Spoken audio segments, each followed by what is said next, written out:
Episode 11, you know the drill by now. We're long gone away from the days of hazard jokes at the start of episodes. We're here again with Ben. Saturday morning, it's becoming a weekly occurrence in lockdown. And yeah, episode 11. Ben, have you put your washing away? Washing is done, and you have my full attention. Oh, good. That's good. That's all I need, really. Crave it, in fact. Just very quickly, why is it so common for dams to be built upstream of towns? I don't know.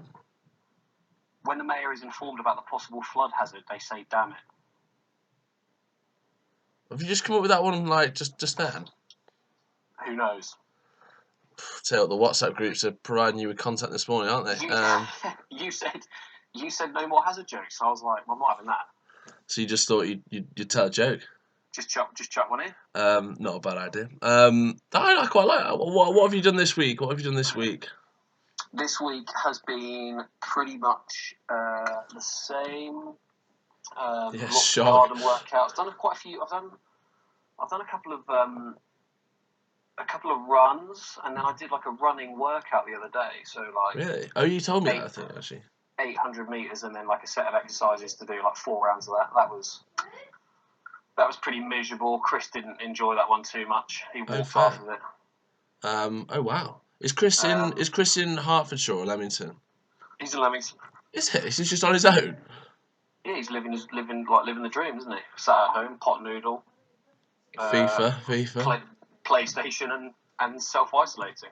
That's not too bad, to be fair. I wouldn't mind that. And got a storage locker because we're moving house at the end of the month. So just been like gutting the house really. So fair. It's carnage, but we're getting through it. How about you? What have you been doing? Just work, to be honest. Been for did like a 5k. Did a run yesterday. I hate running, but I'm sort of getting on with it. Like It's literally the worst thing in the world, isn't it? I'm not that bad at it, but I mean, yeah, I don't hate it because I'm bad. It's just I hate it just because it's just like, oh my god, this is just painful. Well, I just hate it because it's a slog, and literally, I'm just saying to myself over and over again in my head, just stop. Yeah, just stop. You've got a pump on. It's fine. Just go. It's incredible. Never do stop. But I'm just saying to myself, I'm just like telling my brain to shut up the whole time. It's horrible. But yeah, I mean, I've done a few good workouts, bit of work, uni work, not too far away from finishing it all. So that's good news. Near the end of the tunnel, light at the end of the tunnel, and hopefully we'll be out in 2 weeks. What are you predicted? Just 2-1, hopefully. I mean, I don't think. I'm pretty sure they're just going to let everyone have a 2-1 with Corona, because if they didn't, everyone would just complain. Well, so what if they're not good enough? Well, I don't think those sort of people would be complaining. Because they'd be on for a 2-2. They're the people that are like clinging on to a third and will just be happy to get a pass. Yeah, basically they'll be like, "Oh, fantastic, I've done all right there." And how's the hangover today? I only had 3 beers. I wasn't hungover, but I'd forgotten what it was like to actually have a beer. I was doing an Instagram Q&A last night for anyone who's listening. So I got a text from you. It probably would have been last night saying, "I've had a few beers. Do you mind if we push the podcast back half an hour tomorrow?" Well, it was more just because I was thinking I needed more. Carrying a bit of a hangover. No, I needed more time in bed. I had more to drink than you did. Yeah, well, I've only had alcohol on 2 days in isolation out of like 30. But I have not. Yeah. So I just need a bit more time in bed, to be honest. I mean, I woke up at 9 and was like, oh no. I need another half an hour. Are you refreshed and ready to talk about some good stuff? I'm born ready. I was born for podcasting. But yeah, so what are we on today? We're on about this is actually gonna be really interesting. It's gonna be a good one. Best shots from a side of the court, isn't it? Well, most important. Most important shots, yeah. And what should we do? The service end? Whatever you like, my man. Yeah, we'll do the service end because that's it's not actually alphabetically first, but I don't know. It's the service end. It's where the rally starts. Yeah, it's where the rally starts with a serve. So yeah, most important shot from the service end. I mean, yeah, I'd say the third shot, getting you. I wonder how many people would. So I'd be interested to see what the. I'd be interested to put this out on a poll, like before we spoke about this, to see how many people would say like serve. How many people would say what we call the third shot? It's definitely not the serve. the return of the return. No, but I'd be interested to see what people say. If anybody then said, "Oh, it's 4 handballs of the gorilla" or anything, I would just disregard that nonsense. It would be one of the first two. I'd just be like interested to see what people thought. Yeah, yes, that's fair enough.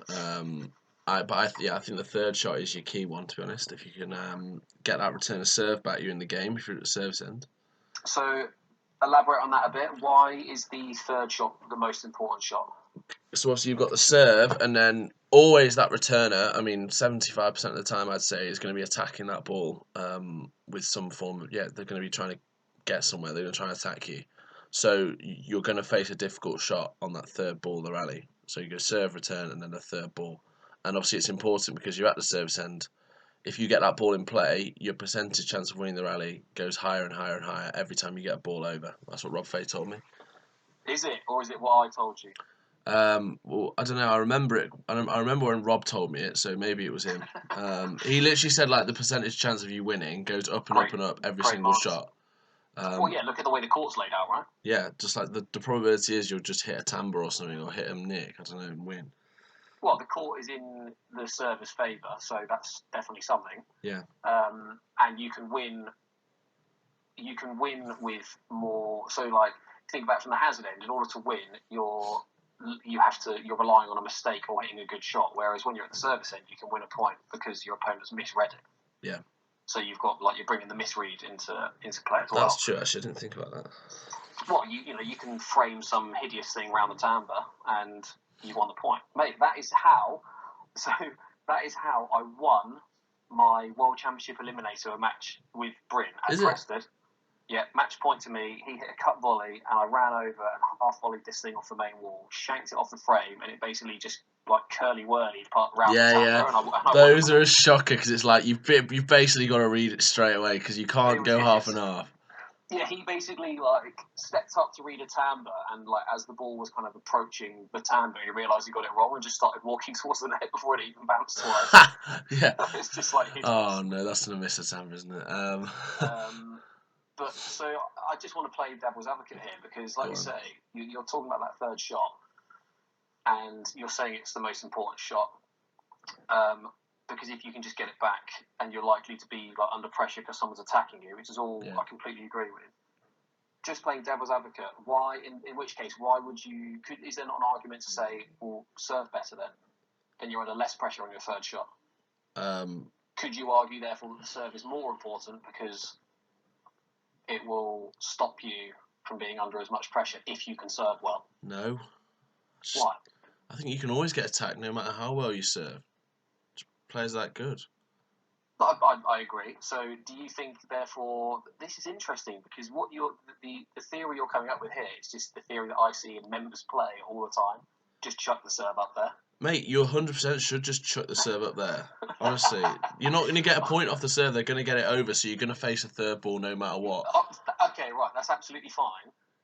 So, if you serve up some complete dross one bounce sidewall serve, or you try and hit a sidewall with a bit more cut that's got 2 or 3 bounces, do you think you're going to get the same return? No. Right. Okay. So can we just backtrack about 20 seconds where you said you should 100% just get the serve on the roof? Yeah, but like you can at least mediate for what's going to happen. So obviously, if you serve a one bounce sideball or a 2 bounce sideball, it's probably gonna be a cross court like a cut volley or something. So it's just gonna be a little bit harder, one of the two. Completely agree. So given the fact that the ball is in your hand when you're serving, and you've got the option to effectively dish them up a pie and say, here you go, rip this in the corner. I do it all the time. Or I know you're going to try and rip this in the corner because I'm going to serve to your volley, but I'm going to try and make your volley that little bit harder. So you're still going to get it into the corner, but it might not be quite as good. Therefore, my third ball will be slightly easier to deal with. Do you not think that's a more advantageous position to be in? Well, yeah, obviously it is, but both of those serves are like pretty average. So, Okay. All right. Well, I mean, we're talking about one bounce sidewall, so honestly, I agree. Might make a point. But some of us, I think. All right, let's do something else then. Let's say, all right, I'm going to serve like a high giraffe. Oh yeah, nice. Do I just lob some rubbish up there and accept it's going to get chopped, or do I try and actually think about my height and my length a bit, so that even though I know where they're going to chop it, it's a bit harder for them to do that? Yeah, definitely think about it, definitely. But it still could be a difficult shot. It still That's could one be. of the quickest U-turns of all time. That's taken you 2 Oh, minutes. and you just picked apart my point. Like, but you know what I'm trying to say. Like, obviously, that third shot is crucial because, I mean, it's unlikely to be an easy ball. Put it that way. It's going to be As I something. said, I'm playing devil's advocate. Yeah, I'm just I know. saying, if the third ball is the most important, then surely there is an argument to suggest that the serve is more important because depending on how good your serve is, and you're not in control of what the other person's doing. No. But you can put them in a situation which encourages a certain return. I'm talking from. I'm literally reading off my info from the serving cyborg here, all the stuff that he taught me. Yeah, interesting. You know, if there is an argument surely to say that even though, you know, if you've got a Dave Woodman, I remember John Lumley in Bordeaux playing Dave Woodman, and John was kind of coming up through the ranks, and he was a few points worse than Dave on paper. But it was a me versus Mark Devine. It was a kind of like, oh yeah, can I have it, man? This is a good opportunity. I went out for lunch or something, came back, and Lummers had been chopped. And I said, like, what's the score, mate? And he said, I got killed. And I said, what happened? And he said, I couldn't stop him forcing. And I said, well, that's interesting because your thought process is, on the face of it, exactly right. Okay, Dave Woodman's got an amazing force. You want to try and stop him from bringing out that weapon, right? Yeah. So I said, he goes, I just couldn't stop him forcing. And I was like, yep, that is a perfectly good thought process. However, you are not going to stop Dave Woodman from forcing, right?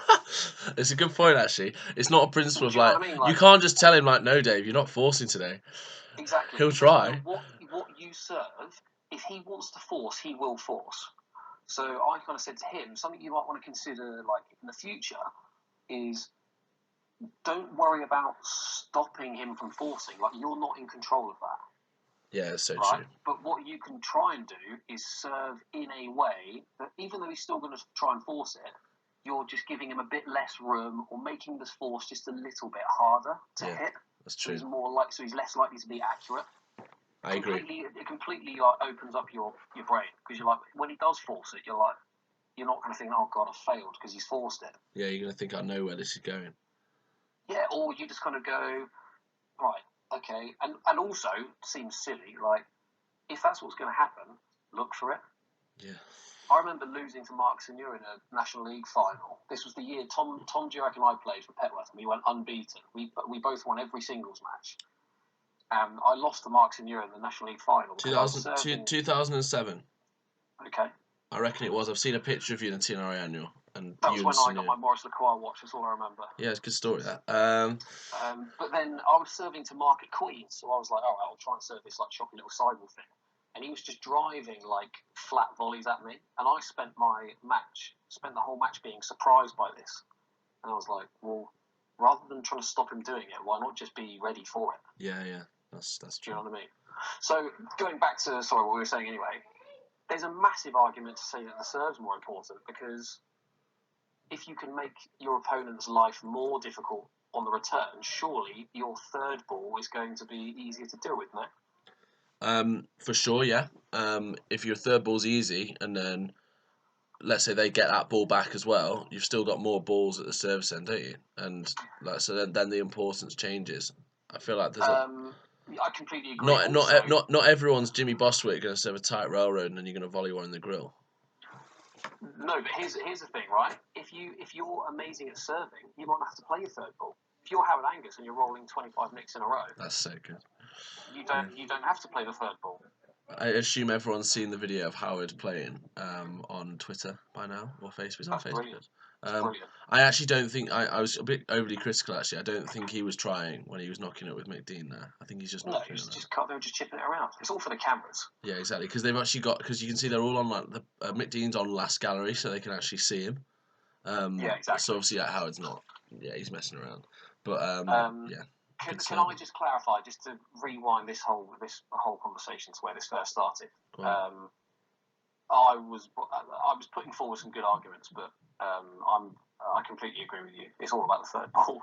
Well, yeah, obviously, I'm not going to suggest something ridiculous on a podcast, am I? No, I know. But as in, like, I was playing devil's advocate because there are a lot of points to suggest that the serve is more important because you can actually win the point from there. You don't want to fill a discussion with that, though. What, us two arguing about separate shots? About a serve. No one because then it's not about the game. It's about like just hitting a ball out of your hand. Well, but if it's the most important shot, that's what we need to talk about. However, we both don't think it is, and also it's absolutely impossible for us to spend 40 minutes talking about serving when you know nothing about it. Well, yeah, I don't even care.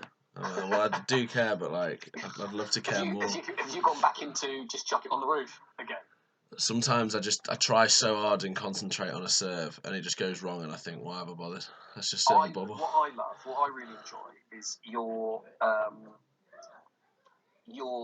just got to this point where you're like, do you know what? I just can't be bothered to invest my time into serving, so I'm just going to get it up there, and I'm just going to back myself to just deal with the third ball. Mate, there's a theory in sport, right? So they talk about it in cricket, where one player's got like a shot, and they call it a super strength. So like Jason Roy through point, it's his super strength, and they say like he literally just like he practices it a lot, even though it's one of his strengths, just to make it like outrageous. And make it watertight. Yeah, genuinely make it like the best shot ever. And my theory is that, obviously, because I'm not a great server, but I can get balls over the net, I might as well make it a super strength and literally just be like, you can hit anything at me, I'm going to try and get it back. But won't necessarily work long term, but we'll see. Well, we'll see. And also, one of your biggest strengths at the service end is, we all know what that corner is. The forehand corner, yeah. I can't say it, but yeah, genuinely, that forehand corner. You've said a lot worse on the podcast. Yeah, I know. There's a big well, no one actually knows the in joke, but yeah, the forehand corner. Yeah, again, I like it in there. The forehand corner is your female dog. Is that right? That's right. It is. It is. I own it. That's what I own it. That is.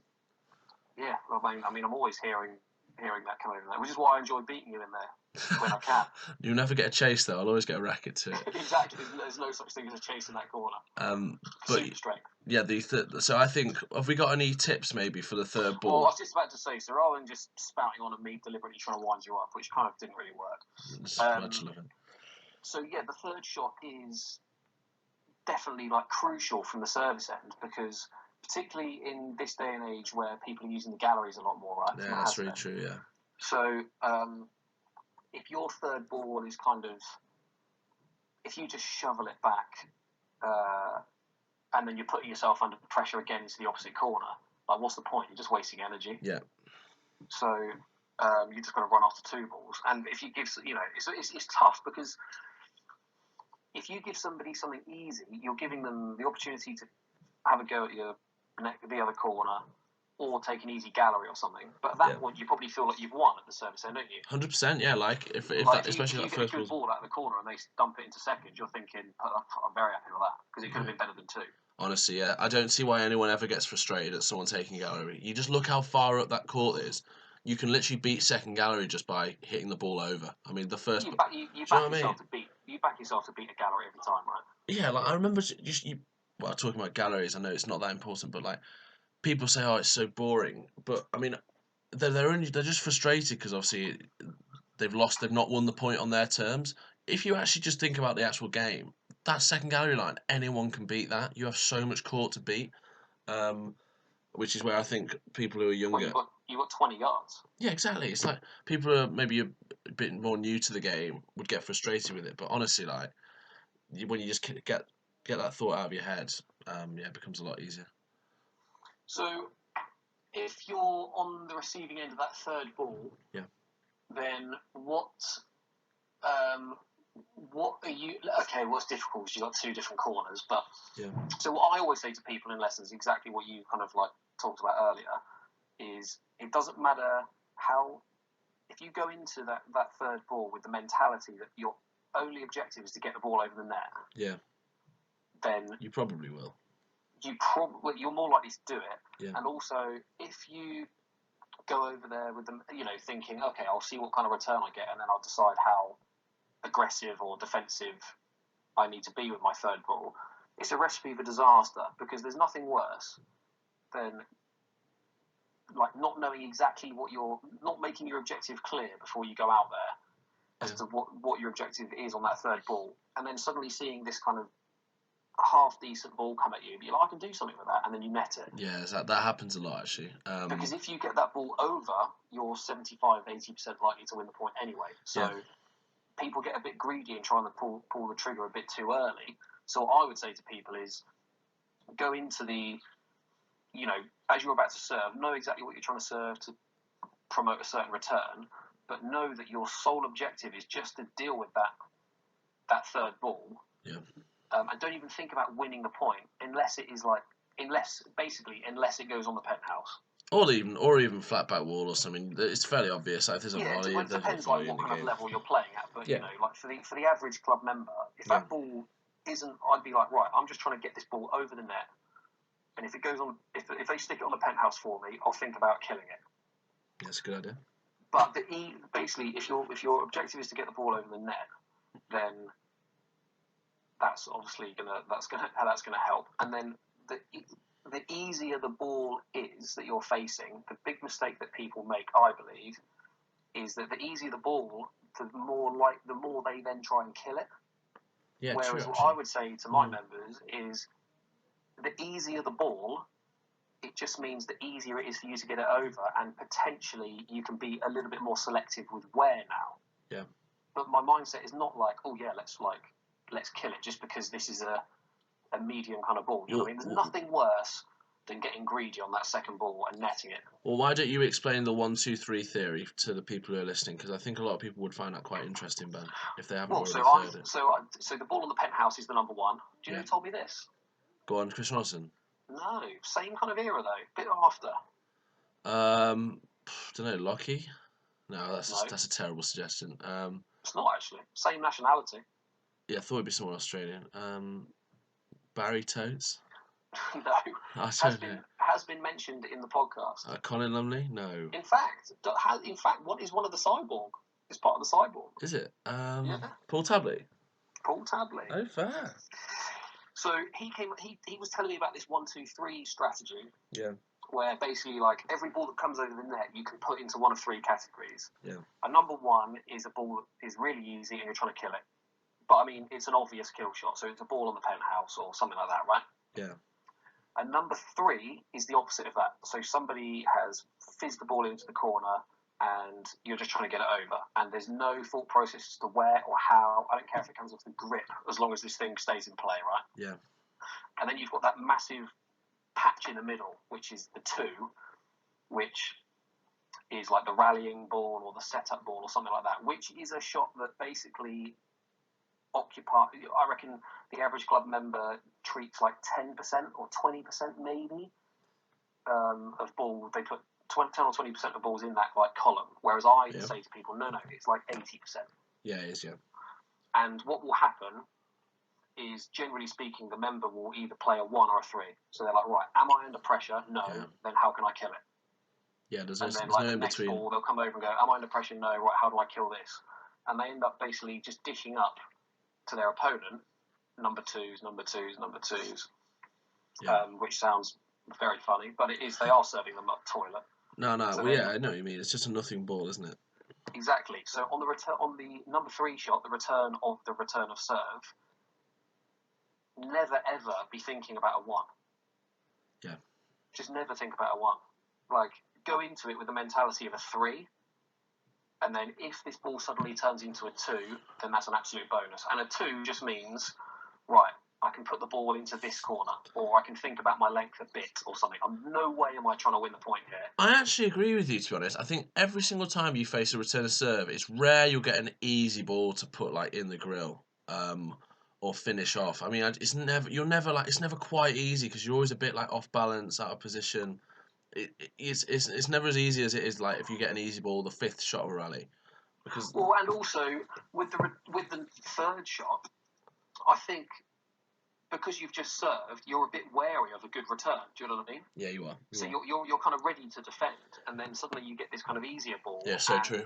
You're not dialed into it because you're not expecting the easy one. Yeah. Sometimes, yeah, I agree. So I think like just kind of deal with that. That was very important. I think it's so important because it's important for 2 reasons. A, if you can get it back, your stats go through the roof. Yeah, so true. And also B, because you're having to put the ball on the roof to serve, you're giving your opponent the easiest opportunity in theory to attack because you're giving them a ball on the penthouse. Yeah. So if you can soak up that initial return of serve, get the ball over, which is where the opponent has a slight advantage when they're returning because they've got a ball coming off the penthouse. Yeah. If you can soak that up, you're now at the correct end of the court with the timbre to help you out. Yeah, exactly. So you don't need to win a point with that first ball. You just need to get it over. Anyone saying, "Oh, like I'm not that good at retrieving," blah blah, third ball. I think everyone has their own way, or let's say a shot which would work well for them. Like I know when it's the third ball, I always try and hit the main wall. In some way, I just think it's a safer in terms of giving yourself like margin for error. Do you know? I think if people struggle with the third ball, I would bet that the reason they're struggling with it is because they're probably being too ambitious with it. Yeah, it's so true. It's so true. So you're absolutely right in saying like these are my favoured shots and I try and hit the main wall and stuff like that. But realistically, if everybody next time they can go on court, whenever that may be, if they just kind of said, right, I'm just going to deal with this ball today. Yeah. I guarantee they would make far less errors. You told me that's case study, isn't it? 2016, no, not 2016, 2015 US Open in Boston, you against Chisholm. Isn't that what you tried to do? That's exactly what I tried to do. I basically went out there with the mindset of like, right, I'm going to try and get as many of his returner serves back over the net as I can. Exactly, I remember you telling me that story. That's all I'm going to do. And like the rest of the game, because I backed myself at that point to be able to be like, if we got into rallies, I'd back myself to out rally Tim and probably outwork him physically. So it really came down to how many free points he could get on the return of serve, which turned out to be, against me, he's had plenty over the years. So I thought, right, if I can just try and get if I can try and get like 2 more of these balls over in a game, or 1 in a game, that might make a massive difference to the end score. It's a theory, isn't it? Because honestly, that's a sort of stat which you just don't know. You don't know what would have happened if I didn't. But I mean, at least you're in more rallies, aren't you? Because well, exactly, and also you can't give yourself a hard time. Like if Tim Chisholm rockets the return of serve cyborg, rockets a cut volley past me, and I do my best to go over and get it back, and it beats me. I've got no right to be annoyed there. Yeah, I know. Like did I do everything I could possibly do to get that back? Did I have my racket ready? Did I read the ball quite well? Was I quick enough to get there? Did I try and get there? Did I do all those things? Yes. Then it got past me. Right, then good shot, well done. Yeah, exactly, nice one. So all right, so moving that on slightly then, what would you try and do? Given, let's say I'm hitting a return serve at you, you've got over there, and it's one of these number 2s. It's not fizzing around the corner. It's quite tight, but you're thinking, right, I can put this somewhere, like vaguely. I.e., I'm not thinking, I can put this floor sidewall under the timbre or whatever. But you've got the luxury of going for a particular corner or something. What would be your recommendation? What's your preferred option? And this is where it's good because everybody's different. Definitely the grill corner. I think if I can get the ball into someone's backhand, even if it's above the roof, if they're playing a backhand, I feel like they can't hurt me as much as if it's a forehand. So I'd always try and hit the timbre, hit under the grill, hit towards the grill, maybe straight. Big on straight lines actually. If you can go straight to the back wall. Myth. The ball going on the penthouse is like complete garbage, right? But No, I think the ball going on the penthouse above the grill is not garbage. I was thinking the other day, I don't know why, it was like a dream or something, and I kept on hitting high back wall, and I was like, well, if you hit high back wall, you are going to lose that point. That's 1 yard or dead on. Like, do you know what I mean? So the penthouse is not going to happen. At least you're in the middle and you can defend. Well, penthouse, you've got time to get to the middle, set yourself, and ultimately you've got a ball that's rolling off the back penthouse from, so what are they going to do? Yeah. If they smack it past you into the top corner of the dead on, then good shot. Good penalty. But realistically, they're going to chip the ball into a corner. Well, that's not that scary. I mean, it might be good, but it's nothing to be scared about. Yeah, I just think if you can get the ball below the roof or towards the grill, it's not a bad idea. Straight lines are great. I think if anyone can focus on not hitting a sidewall, I I think it's good. Or if they've got the luxury of thinking about length, Yeah. then width becomes slightly less relevant. But there's nothing worse than seeing someone just like ping the ball into the main wall and it just bounces around the corner and ends up in the middle again. Yeah, that's not ideal, but likewise not the worst, because at least it gets you back in position. What about trying to get this ball cross court somehow, like winning gallery corner or something? Because you said you'd rather pick on someone's backhand. Yeah, I think so going cross court, I think it's a great shot in terms of getting back on par in the rally. We practiced it a lot, didn't we? That's exactly what. Do you know what? That's exactly what it is. It's getting back on par, isn't it? It's getting back to a level playing field. Yeah. Because when it's a level playing field, the server's going to win. I think the more we practice it, the more I would actually take that shot on, and it's just about getting more and more confident in thinking, yeah, I can hit this ball cross court, because obviously the natural direction the ball's going, it's probably a bit easier to go down the line sometimes. So moving that on one step further, if you've got a ball in the grill corner, yeah, what are your options? Cross court basically, or gallery. Okay, so the cross court or gallery. If you've got a ball that's been returned, if you've hit a cut volley past me and I punch the ball cross court, what are your options there? You've got a tricky shot down the line. Very tricky. Very tricky, but I mean, it can be improved. You're talking about very small margins there. Yeah, as well, that most likely will just be sort of take your medicine. It won't be a difficult ball down the line. You've got that. You've got a boast into the battery wall, which will be pretty weak. Which is going over to my forehand. Yeah, you can try which is inviting me to have a crack at the tamarind grill. You can try and like half volley some boast into the main wall, which is just terrible. Or you can go cross court again, which again is pretty terrible. Which is inviting somebody. So what I would say is, even though it's very, very difficult to play, I think that you're going to be like limiting a bit more damage if you can get across to that forehand corner. Yeah, it's true.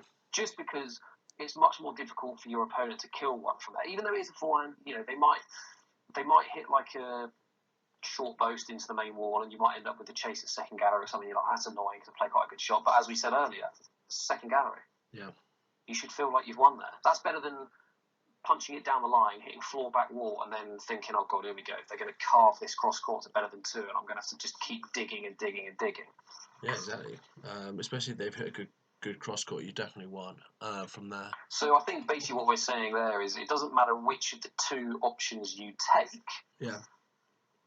Just try and go over to that shot with the mentality that you're not trying to do anything special. You're just trying to get it over the net. And if you have the ability, if you've got everything right, like you're in the right position, you've read it right and stuff, then the only thing you want to add to it is, right, I can hit the ball to a decent length. But that is it. Yeah. No, people are way too specific. Like, I'm just trying to hit this ball into like the edge of the tambo. It's like, no. Just try and get it into an area with half decent length. And that's all you can try and achieve on that first ball. Be pragmatic. Yeah. I think that's the court's in your favour. Yeah, of course it is. You don't need to try and win the point with every shot. Well, look at lawn tennis players or squash players. Squash players just rally up and down the line for half an hour. Yeah, it's mense, isn't it? Lawn tennis players just bump it up and down the middle because they don't want to give anybody an angle. So, like, they're not trying to win the point with every shot. No, you can't. Patient. Take your medicine, Colin Montgomery. Take your medicine. But no, I think Colin Montgomery must have taken a lot of medicine over the years. I know, yeah. I think I remember playing golf a few times, and I was in like the trees. What, Colin Montgomery? No, shut up. And my mate, I was in the trees, and I was like, oh, should I try and like hit it? Obviously, I'm terrible at golf, but I said to my mate, oh, should I try and hit it at the green? And he was like, take your medicine, get it back on the fairway. You're not going to manage that. I was like, I suppose you're right, actually. Mate, I played with Nick Howell a few years ago in the summer, and after 10 holes, I was 1 over, which is like, that's unheard of for me. Jeez. Absolutely unheard of. Get the green jacket on. Well, obviously Nick is like a plus handicap golfer, so there's no like competition between us. We were just knocking the ball around, chewing the fat, having a laugh. And on the 11th hole, I put the ball into the rough, and there was a tree in front of me, and I was like, oh, what should I do here? Nick was like, chip out, take a bogey. And I was like, no, I reckon I can get over the tree. And he's like, chip out and take a bogey. Just take, like, you could try your worldy shot and pull it off and make a par. Great. It's not like you're going to make an eagle.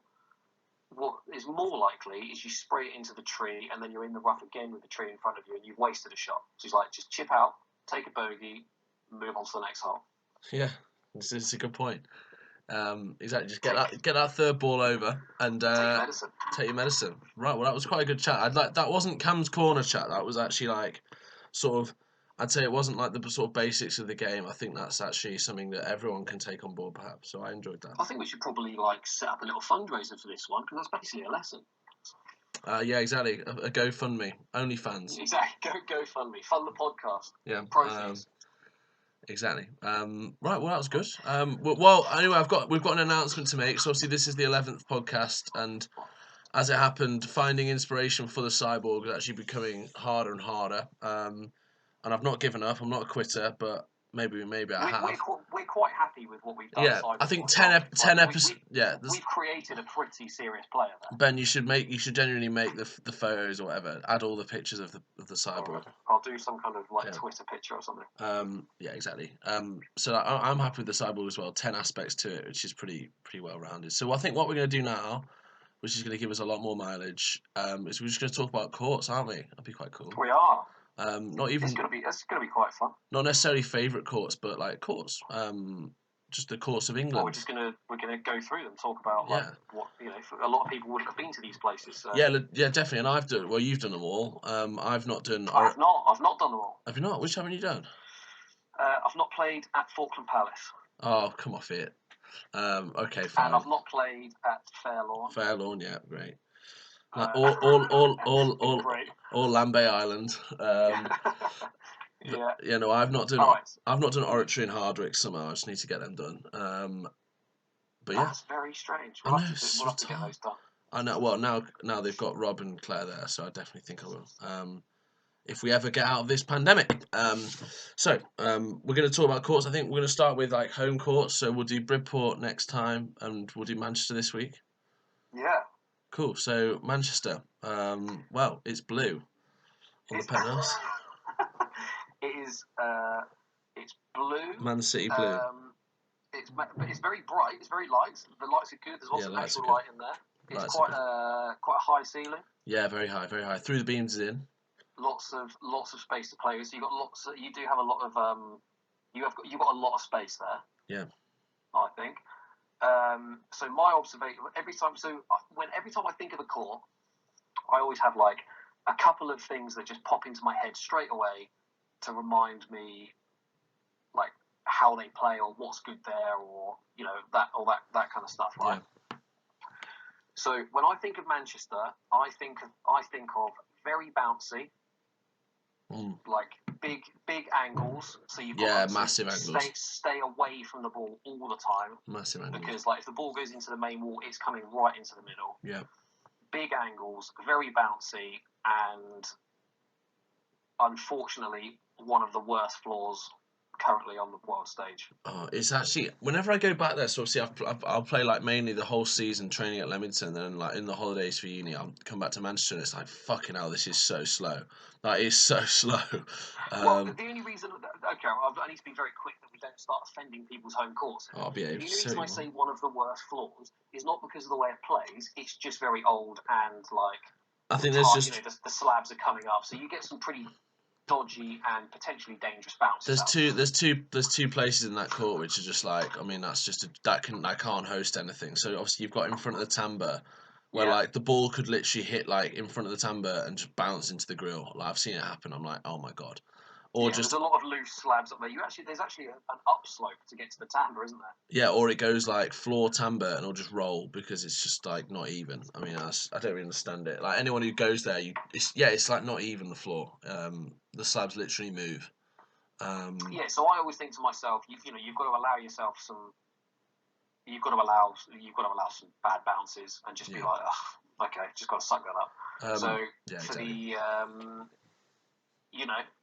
leg spinner was talking about the flushback wall shot. That's just bad luck and it's very annoying. Yeah, leg spinner 82. Go to Manchester and just get a ball that bounces innocuously on the floor and rolls at your feet. Or that happens a lot in Manchester anyway. Basically, if you hit any we don't want to start here just like slagging off courts or anything. It's a bouncy court. You've got loads of time. It's very difficult to kind of cut the ball past people because it won't really cut. Yeah, it's slow as well. It's very easy, therefore, when you're playing on that court, you can leave more to the back wall than you would do at other courts, say, because you kind of trust that it's not going to cut and it's going to come around the angles, and you've got a lot of time. Yeah. So you've got to be very patient there, I think, in a rallying sense. But yeah, what I actually do find very, very ironic is that I never met Frank Willis. Yeah. And Steve Brockenshaw's is the same kind of mould, I believe. They teach the kind of classical, heavy cut kind of game, which is completely pointless at Manchester. Yeah, I agree. Well, it is, isn't it? You can cut the ball in there all day long. It's not going to... You've got to think maybe the balls were a bit different back in the day, but it doesn't really do anything. Like, you can try your hardest. You can try your hardest, and it will still come around the walls. So that would be one of those courts where, for people that are going up there, for a club match or a tournament or something. This is where this podcast could be great, actually. Bit of insight. You can. When I go to Manchester, I think to myself, right, if I'm there practicing with Darren or something, I don't think we've ever had practice there, have we? We did a 2v1 before you went to Australia in 2019. Okay. Yeah, actually, I do remember that. You were hungover. I would think to myself, yeah, that's true, actually. I remember, I always think to myself, right, here we go. If there's that kind of 50-50 ball where I'm like, do I cut it off or do I leave it? I can. Leaving it is an option. Mate, leave it. Honestly, I feel like when you play Daz, he'll leave a lot to the back wall, but he'll get a result from it because he'll just be able to hit a target. So what he's doing there is he's playing the court very well. Because if you were to do the same thing at a Lord's or even Queens, you wouldn't really get away with it. You're going to be disappointed because that ball's not going to be there to sit up. So you've got to be patient at Manchester. I'll tell you one other aspect of the court which I've not mentioned yet. Go on. Biggest grill ever. The targets are big, yeah, very big. The grill is absolutely huge. It makes me look like I can hit the grill. You'll do well to not hit the grill there. Oh my god, you can't miss. It's huge. It's huge. And the balls are tiny, so it just tends to go in. The dead-on's pretty big as well. It's a big target court, actually. The galleries are quite big and easy to hit. You're not going to rip balls to 1 yard, but you'll be able to get out of points by hitting a target. Yeah, and because it's very bouncy and stuff as well, as you can be, you've got to really think about your length from the hazard end because you can easily overhit, give your opponent a back wall shot and watch this thing sail into the grill over and over again because it's not going to cut down off the back wall, so it just pops and sits and invites them to have a crack at that. It's quite an interesting. It's quite an interesting form of play, which actually I'd say predominates there. It's very much like a sort of waiting game. You'll be just hitting length, and then there'll be a target chance. It's all about the service end there more than anywhere else, I'd say. Yes, it's one of those courts. We'll obviously move around and talk about the other ones. It's the same basic principle at Leamington. Yeah. It's very easy the ball's not really going to cut down, so the ball pops up a lot. You've got to be very, very patient. Yeah. And, so somewhere like in Manchester, what is going to people that are going to play well at Manchester are going to be people who are aggressive target hitters. Yeah, they'll do well. And people that are very, very patient in rallies. Yeah, I agree. They're going to do very well. People that are impatient and try and cut. Oh, mate, you're finished. It didn't cut down, so I'll try and cut the next one harder. People like that will fail at Manchester. Oh, mate, yeah, massively. Honestly, so bad. People who literally, they'll be like, oh my god, I've overhit that. Like, how have I overhit that? And then bang, you're losing points. Points will literally just hemorrhage past you. Or they'll just kind of go, I've hit a cut shot. That should cut down, and it hasn't. I'll blame that on the court. And then they spend an hour just trying to hit the same ball in there. Surprise, doesn't cut. So true. I've actually, people who aren't patient at Manchester will literally just get, points will just disappear. They'll disappear. Because what will happen is they'll try and hit the ball with more cut, or they'll hit it lower over the net, and then they'll start they'll start hitting nets, or they'll start hitting the ball with more cut, and it will go too deep, and it'll hit the back wall on the floor, and they'll really struggle. And then variables will come into play, like bad bounces, and then they're hating life. I've seen it happen a lot. It's not great. Patience, length, and don't be afraid to have a go at that grill because it is massive. I agree. What do you serve there? You obviously got a really high roof. I tend to just go high at Manchester. Yeah, the penthouse is. It's not particularly it's not massively steep, is it? But it's certainly not shallow. But it's obviously you've got like through the beams aspect, so you really can give it a bit. Yeah, ball's quite lively off the penthouse, isn't it? It takes quite a good bounce on it, so you can really get that high serve to like bounce across the court. And when you're serving a railroad, you're going to struggle to get any sort of result because it won't really spin back. Do you know what, though? Having said that, I spent the year I got to, you'll be able to give me the year, I think it might have been 2009, I made the final of the IRTPA Championships. 09, yeah. Thank you. And I had oh my God, I knew I'd forget this. Right. I beat Rory Gunn in the semi-finals. You did, yeah. And to quickly digress away from the current conversation, can I just say, you're going to love this, mate. Go on. A very, very happy birthday to Rory Gunn, who is his birthday today. Is it? Rory Gunn? The big gun. Rosa Gunn, happy birthday to you, my good friend. I hope you're doing very well. That's sick. I'm glad I've met him. I hope he either listens to this or gets fed the link or something, because I'd like him to know that we're wishing him a happy birthday. Yes. Anyway, when I made the final of the ILTPA there, I remember serving railroads.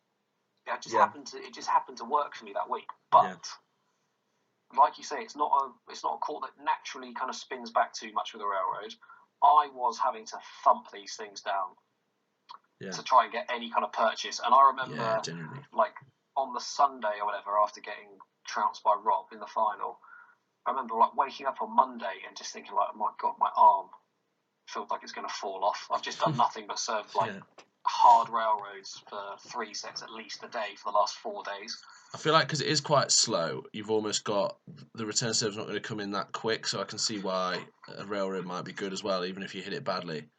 Yeah, well, I think the penthouse is quite grippy, isn't it? So every bounce the ball takes on the roof kind of slows it down quite a lot. You get quite a lot of like slow nicks off railroads, and big nick. Yeah, you got a big nick there. Because the ball slows down when it hits the roof, that's why you've got to really hammer through it with the railroad and try and get it to kind of skid, not bounce. Does that make sense? Yeah, I agree. Daz serves well there, railroads. You'd hope so. Home court. Not that he'll play a match there, but what else? Yeah, I tend to go quite high. There's a lot of bounces on that roof because it is so grippy. It's one of those courts, actually, I just thought about it. If you serve a bobble... Bobble's good. The first bounce on the penthouse really checks and slows right down. Yeah. And you're like, oh my God, where's this going? And then because it's checked, it's picked up spin. And then the second bounce, it obviously has topspin on it, and it really springs forward. So the ball ends up in the same place as if you were to hit it flat, but it just does it with two weird bounces first. You know what I mean? It's probably why I hit such short bobbles. Just always had to at Manchester. What else? It kind of checks and then really springs forward, doesn't it? Yeah, that's what you'd serve probably. There's a few options there. What else? It's interesting though. So how would you? So let's go. I think we talked about like what the court, how it plays, and what it is like. What?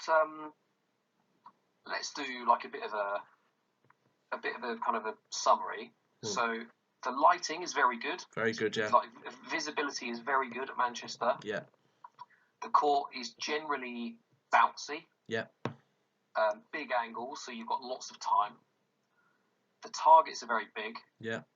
And it's a very high ceiling, so you've got plenty of basically if you're thinking about serving options, because of the height of the ceiling, you have a full repertoire to choose from. Yeah, you do.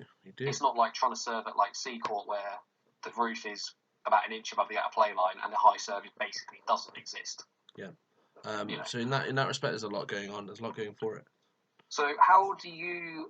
Obviously, you play well at Manchester because you played there for years and years. Yeah. In terms of like favourites for you, if you were to chuck that in, I don't know, like let's say you got 25 courts. I'm just making that up. Yeah. Around there, no one ever knows, which is bizarre because it's not like they're chopping and changing all the time. Yeah.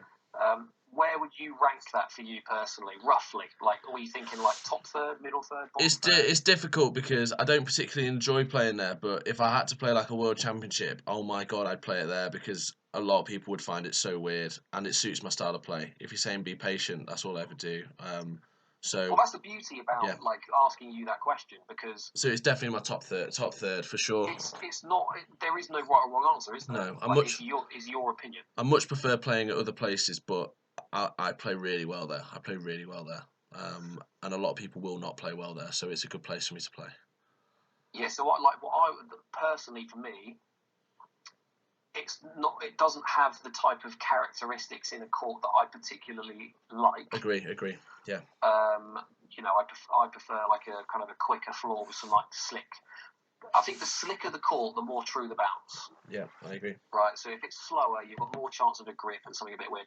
So it doesn't. The way it plays isn't necessarily my favourite.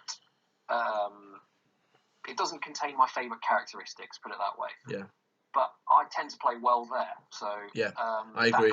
That kind of counts as, and ultimately, again, that's probably the question, isn't it? Yeah. If you were to qualify for a World Championship Eliminator, and you were told you were playing at Manchester, would you go, yeah, that's fine, I play well here? And I think the answer 100%. Is like both of us. I play well there. Big time. There's obviously just going to be there's obviously no matches there. There's no tournaments. Actually, well, I'm thinking about, for anyone who's listening to this podcast, for the gold racket actually in October, if somehow we're doing that, there is actually going to be some tennis. I'm going to do an invitation doubles tournament, which could be quite fun. Nice. Which could be really fun. So if you get some good tennis back at Manchester, but we'll see what happens. Yeah, that'll be good. So top third for you without a doubt. Yeah, definitely. I mean, it's court number one out of all of them, isn't it? Out of all the ones we're discussing. So I'm happy to chuck that in the top third, but like at the bottom of it, like eighth or something.